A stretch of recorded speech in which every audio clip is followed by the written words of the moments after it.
Hey guys, welcome back to the show. I'm your host, Alexander R. Thompson, and this is The Writer's Journey. It's a space dedicated to help aspiring authors like myself become better writers and hoping to one day become published with their work, just as I am doing right now in my own personal writer's journey. Along the way, I'm going to hopefully teach you guys some new skills and from my trials and errors as I go through this process. Where we last left off, we were talking about Save the Cats Writes a Novel. This is an amazing resource to help writers become better writers and how to structure a novel from start to finish. So let's go ahead and dive back in where we left off. As always, guys, grab your favorite cocktail, come pull up a seat at the bar, and let's go ahead and get into this. Today, I'm drinking Bee's Knees. Really, this is drink, nice, sweet, with a little bit of citrus to it. Give it a try if you like. The recipe will be in the content section. So let's go ahead and get back in where we left off, guys. The last thing we talked about was the fun and games beat. That was the last one we were on. The last two episodes, guys, I've gone a little bit over where I want to go. I usually want to try to keep it about 15 minutes. So I'm going to try to be a little bit more precise today and keep everything to just what we need to know so we can get it this last, close out this section on Save the Cat and get all of our beats done today. So go ahead, bear with me, guys, and let's go ahead and get right to it. So, fun and games beat was the last one we talked about. This is where we want to see the promise of the premise and all the things that were, at the back of the book, the blurb we're seeing in this section. So if you're writing a sci-fi book, we want to see, all that science fiction-y type activity going on inside your book. So in this section, your hero is going to be either loving his life in this area where he's doing the fun and games. Let's say with that sci-fi theme, let's say it's some sort of an AI type movie, and he's doing a great job working in this new company, and he's just loving it. He's progressing through all of it very well.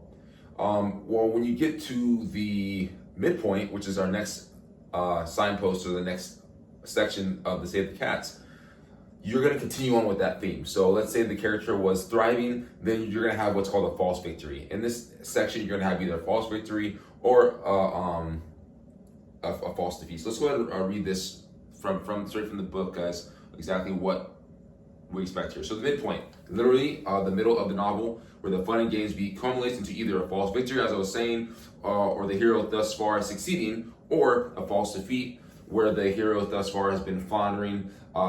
Something in this section happens here to raise the stakes to push the hero towards real change. So in this section, guys, let's say you have a false victory. For example, in my story, The Dawn of Acceptance, my hero Riley, he finally captures and gets himself a Yurkin egg, and now because of this, this changed the story because now he's going to be fully in this world of Yurkin enforcers, because now he's got an egg and now he's going to start his training, and at this point now his life is going to completely change, more so than it already has, because now he has the item that he's been looking for. But again, this is a false victory because the story's not over yet. This is the middle of the point. So for Riley, yes, it's a victory that he's got the egg, but that's not the main goal that Riley has to achieve, and that's why it's called a false victory. In this section, it's very important to set up either a false victory or a false defeat, because the hero still has a lot of growing to do. If you remember, in this structure, there's kind of two stories going on. There's the A story and the B story. You got your A story, which is like your fun and game stuff that's happening on the surface, what the story is about. But the B story is your character's character development, his character arch, which is going up and then down to where he finally is going to become the person he needs to become, or she.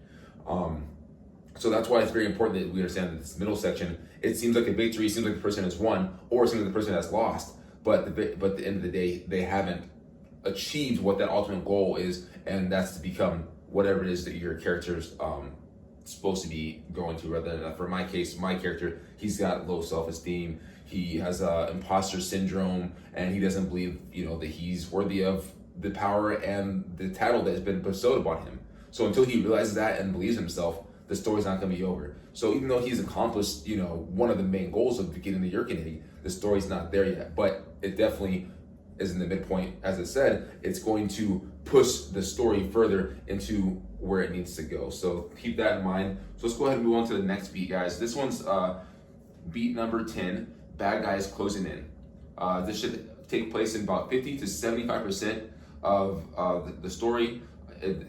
If the midpoint was a false victory, in my case, mine was a false victory where I said like Riley got his egg, this section will be a downward path where things get progressively worse for the hero.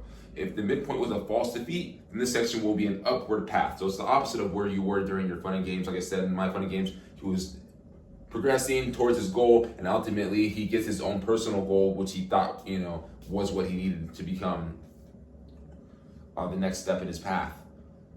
Back where I was. If the midpoint was a defeat, then this section will return an upward path where things seem to be progressively better for the hero. But regardless of the path, the hero's deep-rooted flaws, as I was saying in the other one, or the internal bad guys are closing in. So as I was saying before in my story, the midpoint was a false victory, but he still hasn't accomplished the overall goal of who he is supposed to be and what he needs to do in order to accomplish and defeat, everything that's going on in the story. So in this case, because my story was an upward spiral, now we're going to be going in a downward spiral throughout the bad guys closing in. And sometimes, guys, in this section, the bad guys closing in, it can be literal bad guys. The hero, the villain is mounting his forces and getting closer to their own personal goal. And it can also be an internal bad guy, which in my story I have both, and I think it's better to use both. For in this case, Riley, his bad guys are his self-doubt and those things. So in this section of my book, he's really, really starting to feel that he cannot reach the goal and live up to the expectations that are being set on him, and mainly that's because he doesn't believe in himself, right? So these nagging internal feelings that Riley is having are getting stronger and stronger as the story's going on, and he's starting to slip into that area that's been his downfall his entire life. And on top of that, now the villain is getting stronger, and they're starting to really put pressure on him to decide what he's going to do, whether he's going to be a hero or he's not going to be the hero. So again, this section is this field is tightening around the protagonist, your hero, but both external and internal pressures are really mounting, and the pressure is really on, and it's piling up. So, and again though, whether or not it's upward or downward, you have to really feel like things are really starting to mount and progress and getting stronger in this section of the Save the Cat structure. All right, so next we have number 11. This is All is Lost. This happens about the 75% completion of the book. The lowest point of the novel, an action beat where something happens to the hero that combined with internal bad guys pushes the hero to rock bottom. So now at this point, this is as it says in the title, the all is lost moment. Your hero should ultimately feel and look like to the reader that they have lost. Whether or not you've been going an upward spiral or downward spiral, at this point, the story is going to take a turn for your hero. I'm not going to give too much examples of my own story because I don't want to give too many spoilers. If you do want to find out about it, I do post a chapter every few weeks on Wattpad, and you can go on there and start reading the story and kind of catching up. And like I said, I do like to hear from you guys about how you think my writing is, where the story is going. But in this story, for example, for mine, like I said, I don't give too many spoilers, but something for Riley in this case, what he's been working for, one of his main goals, it seems like it's completely out of reach for him, and he's feeling completely defeated. And your story, your story could be something else. I'm trying to think of an example of where an all is lost moment. This is an old one. I don't know if you guys ever watched Ninja Turtles. I don't remember which one this was. I think it's Return. I think something that Return of the Ooze or something like that. But anyways, in this scene, Raphael, him and his brothers, they have a big fight, and it seemingly looks like the Ninja Turtles are split up, right? I think Raphael, he gets beat up by the foot soldiers really, really badly after he has a big fight with his brothers, and it seems like the team is separated, and they're not going to be able to get together and defeat the Shredder and the foot soldiers, and it looks like they've lost, right? Raphael's left the team. Leonardo's feeling like he can't lead the Ninja Turtles to their mission, and there's just disarray. And Master Splinter's been captured by Shredder, so it just seems like all's lost. The team's broken up. They're not going to be able to really get to where they need to go, right? So this is an example of an all's lost moment, right? It really seems like the hero is not going to be able to recover from this and is ultimately has lost, right? And it should really hit hard. Probably should be one of your hardest emotional beats in the whole entire book. So at this point, we're moving on now to number 12, Dark Night of the Soul. Again, 75% to 80%, this happens directly after. A reaction beat where the hero takes time to process everything that has happened thus far. The hero should be worse off than at the start of the novel. The darkest hour, just before dawn, is the moment right before the hero figures out the solution to their big problem and learns the theme or the life lesson, right? So again, in my story, the theme here is, Riley needs to believe in himself in order to accomplish his overall goal, and he's not done that yet, right? So in this section, the hero sits back and really reflects. And this is a quick beat, guys. This doesn't need to be a long, drawn out 3, 4, 5 chapter type thing. It should be a short beat where the hero has some time to reflect and think about what has happened in his all's lost moment. Why did that happen? And there's now at this point when they have that aha moment, right? That will push us into the next beat. So while they're sitting there contemplating about what happened, if you remember in the Harry Potter series, this is the all's lost moment where Harry is, I'm thinking about the last one, the Deathly Hallows, where they're feeling like they've lost. They're out stuck in the wilderness. Ron has left the crew. Hermione and Harry are just feeling like they can't win. All of their friends around them are dying and coming up missing. Voldemort has his his Death Eaters are in power, and it just seems like nothing is gonna go right. Okay, at this point, you really feel like they're gonna lose. So think about something like that in your story where it looks like your hero has lost. And this is, again, happens from the 80% to 75%. It's really getting towards the end of the story here. Okay, and that moves us on to our next beat, breaking it to 3.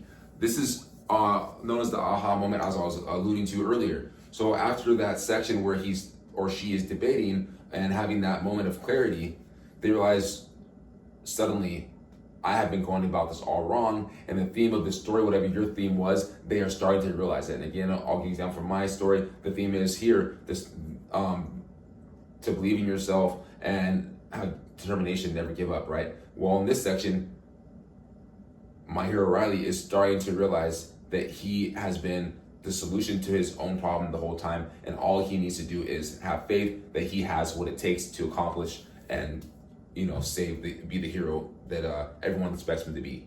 And he's starting to believe that now. After he hit rock bottom, he has that epiphany of sorts. So let's read here what it says straight from the book. Save the cats. The aha moment. The hero realizes what they must do now to fix all the problems created in Act 2. But more importantly, fix themselves. The arc is nearly complete. So they've not only realized now what they have to do, they've starting to understand the theme, but their character arc is starting to come to a conclusion because they're realizing what they need to do the whole time. Because the theme stated was way back, and that's why it's so amazing, why I love this structure, because you stated the theme way back at the beginning of the book, right? So it was within the first few chapters. And now the hero's trying to realize, I need to accomplish the theme, right? And this all goes kind of subconsciously to your reader. But as a writer, it helps you, keeps you in line through your character's arch from beginning to end. So now we're broken into the third act. That was beat number 13. Panagis makes the decision that launches them into the finale. Right, this is getting towards the end. It's the blend of the old world in Act 1 and the new world of Act 2 growth.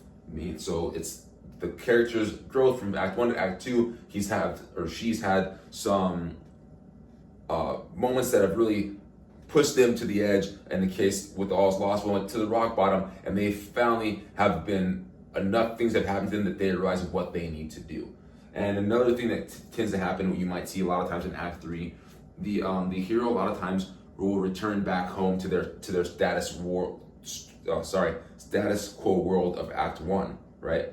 And when they go there, a lot of times they go there to reflect what happened in their All's Lost moment. Now they're back home, and suddenly the Act 1 world where they left beginning, the status quo world, it's a little bit different, right? Sometimes that helps them to realize what's going on. So that's a pretty common thing that you might see happen in Act 3 is they return back to the status quo world, And when they look at the world, they see it through different eyes, through those changed eyes. And that's a really great strategy to use also when you're writing, because you can really help to see the transition from where they start to where they go, because now that same world they were in, they are looking at it differently through a different lens, of starting to see through that changed lens. You can really see the character development. So it's also a great tool to use when you break into to 3 in that section 13B. All right, so now that our heroes figured out some things and he knows what he needs to do, and they're ready to go on, and they've debated and they know how to fix their all-stars moment and fix the entire story, we're going now into the finale. This is the 80% to 99% of the book. We're almost at the end, guys, getting close to finishing that story. This is where you're really starting to feel great about the story, and you're getting some progress. So the hero proves that they have truly learned the theme, right? And in this case, like I said with mine, believing in oneself, in accomplishing your goals, and not giving up. The plan they came up with at the break into 3. Bad guys are destroyed, flaws are conquered, lovers are reunited. Not only is the hero's world saved, but they are now in a better place than they were before, meaning like they've learned the theme, and now their character also developed into a better person, right? So everything is solved in the finale. So let's talk about that a little bit. And the Save the Cat actually has some sub-beats within that last, it's not the last beat, within that second to last beat, the finale. There's actually 5 sub-beats to complete that finale. I'm gonna read through those. I'm not gonna go into super details with those. I recommend obviously reading this book. It's a great resource, and it really helped me to improve my writing tremendously, of understanding the structure of how a book is written and how, start to finish, and having all those elements you need to have a great story. Like I said, I can't recommend this resource enough. I really believe it helped me be a better writer, and I think it will help you guys too. But let's talk about that last beat briefly. So 14, everything's the conclusion, the finale. The 5 sub-beats within that. So number 1, gathering of the team. Your story may not have a team. For example, we'll stick with the Harry Potter. If you remember the very first Harry Potter, I think it's the Chamber of Secrets, when they decided they were going to go down into the that cellar or the chamber or whatever, and do what they need to do. It's literally a symbol together. It's Harry, it's Hermione, and it's Ron, and they go down there with their team, and they start to make their way through that area before they get to Voldemort, and eventually Harry takes him on by himself. But if you remember, I think Ron had to play chess, and Hermione had to do something along with all of them. They had to use their skills, but they got together and they went to go as a team, right? But if you're by yourself, let's say it's an individual character and they don't have a team, this section maybe the person starts to get together all the materials they need, right? It's a gathering of mounting the forces of whatever it may be need be. Maybe if they are, let's example, some of those action movies, like Rambo, he's getting ready to go take on the army. He's inside the warehouse getting all his weapons together. He's getting his backpack, he's getting ready to go mount. If you remember also the Predator, similar idea, right? He's by himself. It's just him versus the Predator. But what does he do? He goes and he gets, the mud paint on himself. He sets up the booby traps. He's ready to he's decided what he needs to do, and he's going out making sure all the preparations are ready to go. And this is what they mean by gathering the team. And then when he's done, he's Arnold Schwarzenegger's character in that movie, he's standing up on top of the thing, he's got his flame, and he does his big man cry to let the Predator know, let's go and get this thing right. So it doesn't necessarily, when it says gather the team, it doesn't have to be literal, but it also could be a literal gathering the team as well. So moving on to the second sub-beat of beat 14, the finale. Execute the plan. So now we've got our team together, or you've gathered all your tools, or you set your traps, whatever it may be, you made your blueprint. They're gonna go out and they're gonna start and making the plan. They go out to execute it and they start. Next beat, the high tower surprise. Things go wrong, right? It's just this because you have a plan made doesn't mean it's gonna work. So if you remember in the Predator, the first one with Arnold Schwarzenegger, he's got all his traps set up, right? He's setting his booby traps up, and the Predator comes and it looks like he's ready to go. What happens? the Predator starts putting a whooping on him, right? He's getting beat up. He's almost dying. The Predator's way stronger than him. He's getting physically outmatched. All the preparations that he made to beat the Predator don't seem to be working because it looks like he's about to die, and he's crawling away, and he's almost about to lose. But what happens, the hero always has to dig deep. This is number 4, the final lesson. They understand what they need to do. For my story, my hero finally understands that he just, all he needs to do is believe in something and have the belief that he can do it and push through himself and be determined not to quit and not to allow himself to believe that he's less than. Once that happens, he has a second awakening, right? And he's able to overcome whatever the obstacle is in front of him, which I said again, I don't want to give too many spoilers, but that's what happens in that scene. If you wanted to go to staying with the theme of the Predator here, he realizes, he's done all that preparation for the final battle, setting all his booby traps, and then he's crawling away, scared, things are losing. Then he has, he recognizes that all his preparation that he had has paid off, because now he's got the Predator right where he wants him, right where the booby trap is, and all he has to do now is to deliver that killing blow because he prepared properly. And then if you remember the first Harry Potter, when Harry finally gets down to the end, he had to confront his the mirror where he's seen his family, understanding that that mirror, what he saw was not the reality, that he had to believe that move past that, and be able to move forward with his life. And in doing so, he realized that the mirror that he was seeing his family in was an illusion, right? It wasn't the real thing. And what he really needed was to live in the moment. And by doing that, it helped him realize how he could be Voldemort in that moment. And Voldemort looked in the mirror, thinking what he wanted, and that's also ultimate, and how he lost. And then going to the 5th one, the 5th sub-beat into the finale, the execute of the new plan. And again, we'll go back to the Predator example. He's got his trap set up. He's lured the Predator into it. It's looking like he's gonna lose. The new plan is now get that Predator to walk through this section where he's got the booby trap, and of course he does. He hits the lever, and then the big giant log swings, and and basically kills the Predator, right? So now that was our finale. The beat 14, moving to our beat 15 now. This is the final beat in the Save the Cat Writes a Novel structure. The finale, the final image, 99% to 1%. A mirror to the opening image. That is the after snapshot of who the hero is after going through the epic and satisfying transformation. So, very important. Final image.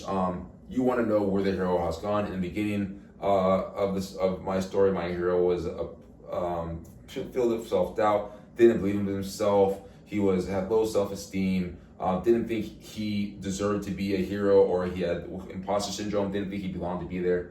Well, at the end of the story, you look at him, he's the exact opposite of that, right? He believes in himself, and he feels strength, and he feels empowered to move on and go about his life as he should, and he believes that he deserves all of the accolades that he has achieved, right? And you can set that up however you want to, meaning like, how do you write that scene so that the reader can see your hero as they are?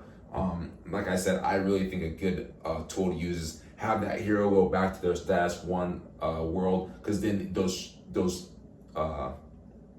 differences are really glaring. You can see them much easier when they're back in their world. Like, let's say, for example, in the status 1 world, I don't know, let's say,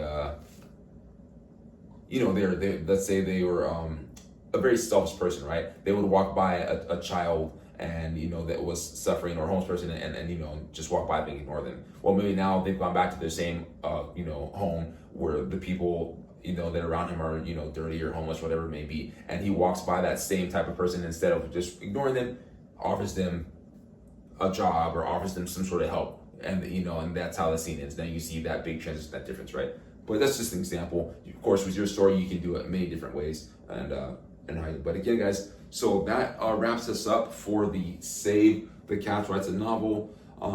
It's a really great resource. I hope that you guys will read it and use it to help you become better writers. Honestly, like I said, for me, it really helped me with my writing and creating a story and writing, and just being a better writer. But before we go, as always, I want to leave you with a tangible tip that you can use and put in your toolbox right away, and to help you become a better writer as quickly as possible. So today, what we're going to talk about for our tangible tip Let me bring this up so that way I make sure I don't miss any of the points. Okay, guys, so tip. Read as often as you can to help you hone your craft, okay? Read, guys, read books and your genre that you're writing in, read books in other genres, read bad stories, just, see what doesn't work and see what does work. Reading is gonna help you become a better writer. So if you're not reading at least, a new work every 2 or 3 months, I recommend you do. I try to read at least something at least every 2 months, a new book to help me with my craft. And also too, I enjoy just read anyways in general, but it'll help you with your writing. Let me break that down a little bit and explain to you why. For one, expands your vocabulary and your styles of writing. When you read, you come across some new words and different ways to use different things and different voices, and this will help you to improve your own. For me, a lot of times when I'm reading, I'll come across a word or a particular stylistic way something was written, and I'll be like, oh, I really like that, and it'll stick with me, and it will help me to improve my own way of using my word craft and my style of writing. Second way it can help you. It teaches you rhythm, pacing, and structure subconsciously, guys. So again, like this book here is about structure. This is one way of learning how to, but also too, just reading. You can start after reading the Save the Cats writes a novel, and now when I read, I can really pick out and see those elements in a story, and it helps me to understand the structure a little bit better, because some things that were happening in the book I didn't really notice were there. But subconsciously, you start to pick up on it a little bit better each time you read a story and understand those, that 3-act system, or whether you're using Save the Cat, beat structure, whatever it may be. You start to see those elements in a book, and then it helps you to start write your own book in the proper fashion. And again, with rhythm and pacing, it's, you start to see, oh, I noticed that when books start getting towards the end, the pace kind of picks up and things are going much faster, or towards the middle, it slows down, right? All those things, right? All those things help you to create a great story of your own. And then the other part is the last thing here, helps you to see what works and what doesn't. As I mentioned earlier, in real world writing, guys, if you read a book and you see like this, for whatever reason, this scene in this particular book just doesn't work for you, or it seems odd or clunky, when you notice that, it's going to help you to avoid that in your own writing. Or if you see the opposite of that, where somebody's writing very, very well and it's working, you can pick up on that, and then you start to see it in your own writing, and you can either eliminate it or add it to your own writing when you're doing your editing or your free writing, whatever it may be. So here's a little bonus challenge, guys. As I was saying, read a book in your genre this week and note 3 things that you'd like to try in your own work. So pick out a book, and whatever you see in your genre that you picked up, make some notes and look at some things that worked in it and that you would like to try to use in your own writing. That's a great exercise to do. I recommend trying it. I've done it several times, and like I said again, the reading and then adding that little bit of homework to it has helped me become a better writer.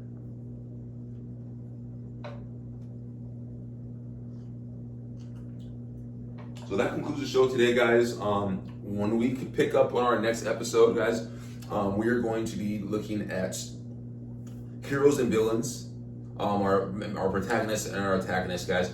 Character development. We're going to stay focused more so on those 2 main characters, your villain and your hero. How to develop them, and how to create a compelling, believable character that your readers are going to resonate with. So please, guys, I'm really thankful for you being here.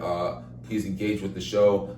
If you feel there's some things that I left out or you want to hear about, please ask those questions. Let me know what you want to learn about. Let me know what from the show hit or didn't hit. Guys, like I said, I want this to be a resource for all of you to become better writers. So as always, guys, stay on the grind. Let's go ahead and do this together and become better writers, because I'm here for you and we're all in it together. Let's make this a great writers community where we all thrive and become better writers.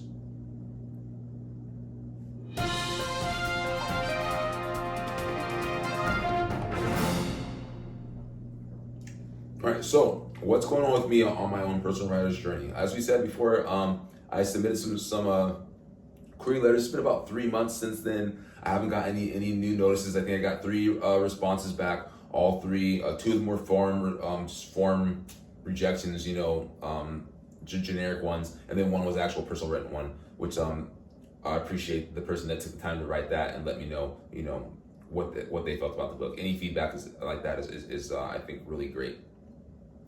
I started writing some new works, trying to keep that craft strong, guys. Sometimes it's nice to step away from your main piece of work to help you improve your craft. Step away from the story. It'll help you become a better writer. So I started writing a short story, which once it's finished, I want to try to submit it to some sort of competition.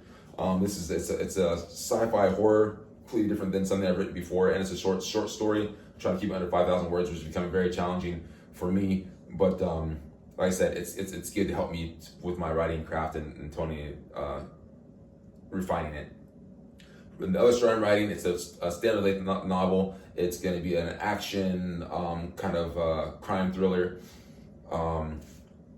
that I started working on that as well. So that's what I've been doing in the meantime, just getting some writing out there. I probably will resubmit some more queries soon after I get back with my writer's critique group and try to figure out maybe where I can get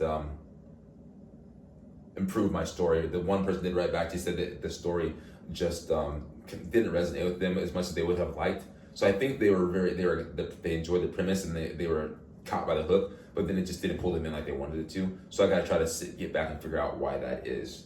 But again, guys, thanks for joining me. Please like and subscribe to the channel. Reach out to me. Let me know how you are doing on your writer's journey, where you're at, what you'd like to learn about. And if you get a chance to go ahead and visit my Wattpad and give my chapters that I have there to read, let me know what you think. All right, guys, see you later. Signing out. This is the writer's journey. I hope you have a good one.